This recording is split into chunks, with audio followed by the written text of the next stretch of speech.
So for a few years of life while I was young, trying to find where I truly belong, I sought and sought and sought for who I really was. And the more I searched, the more confusing. There was no answers.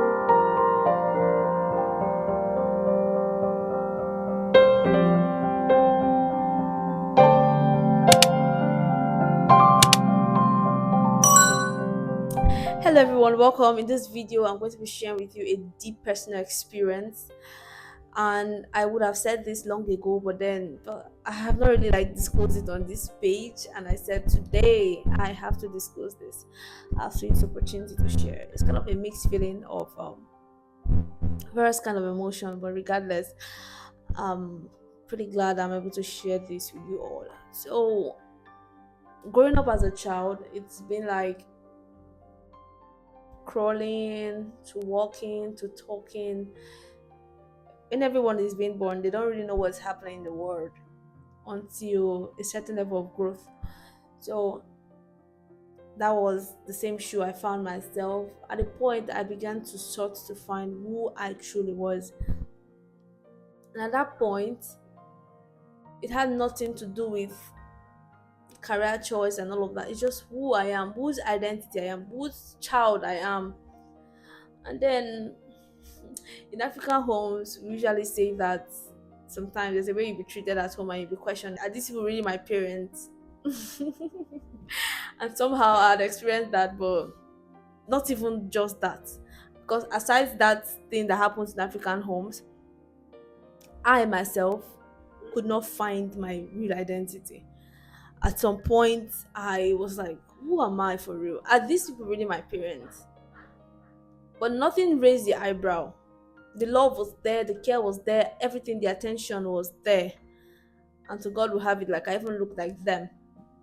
But then the feeling kept persisting. I was like, for real, I really need to find whose child I am. And at some point, it didn't just end in me trying to find. At some point, I was collected.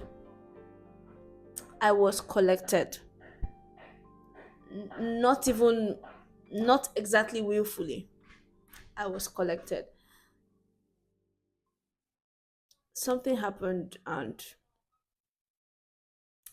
gosh, oh, something happened, and then sometimes when you hear people that have been adopted, you'll be like, why would you adopt me? Why would you adopt me?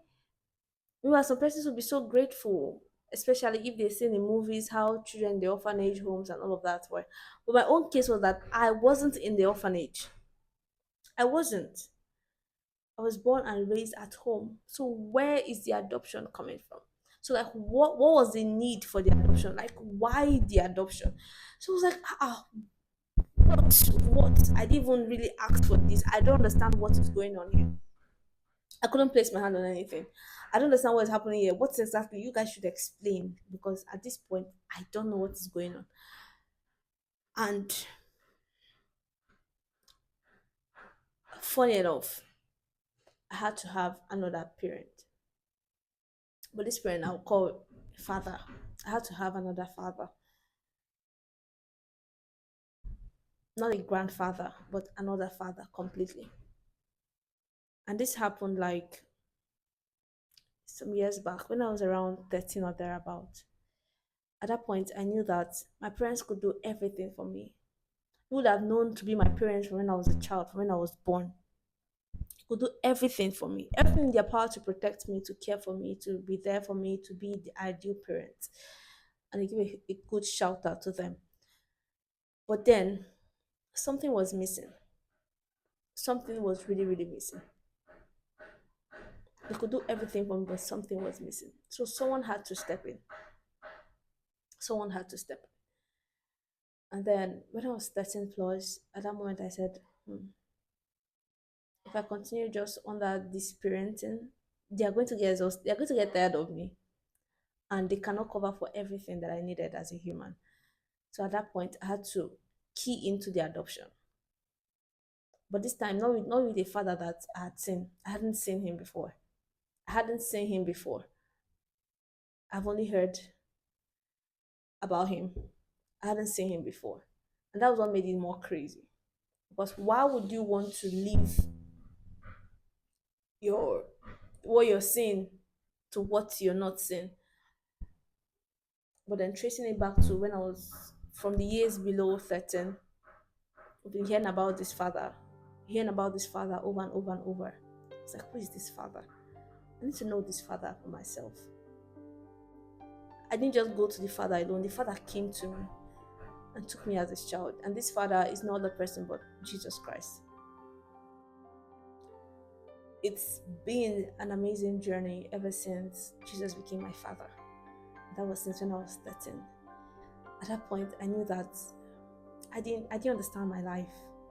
I didn't understand my life. I didn't know where I was going to. I didn't know how. But I just know I needed someone who was a father to my parents as well. I need someone more than the physical. Nobody can sort me out aside that person. And that was Jesus. So I found Jesus and Jesus found me. And I surrendered everything to God. And since that day, I tell you for sure that my life had never remained the same. I took full inheritance of God's kingdom. And right now, I can stay and I can call God Abba Father. So in this season of my life, it's not a thing of sorrow.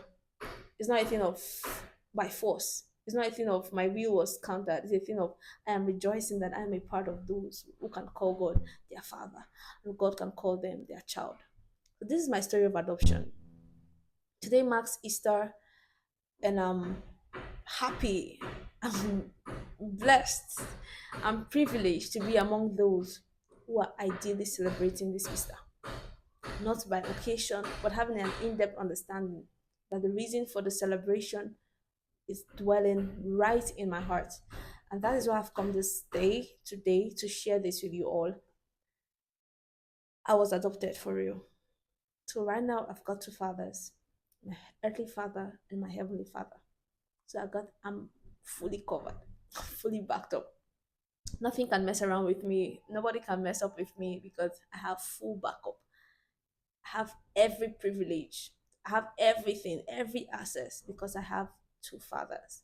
The earthly father doing his best to do everything I need to cater for me, and my heavenly father that has given his entire life just for me. So this is a call to you too to find this other father, to receive this adoption, to receive this adoption. It's called an adoption because from here we were transformed to here. So not like from the beginning, I was born by the second father. No, I was born by my earthly father, and someone else had to pull me to himself to be a father to me and also a father to my earthly father. So think of these things: having an earthly father and having the heavenly father, the one who created us, the one who made us. And I'm so glad that I'm a part of this.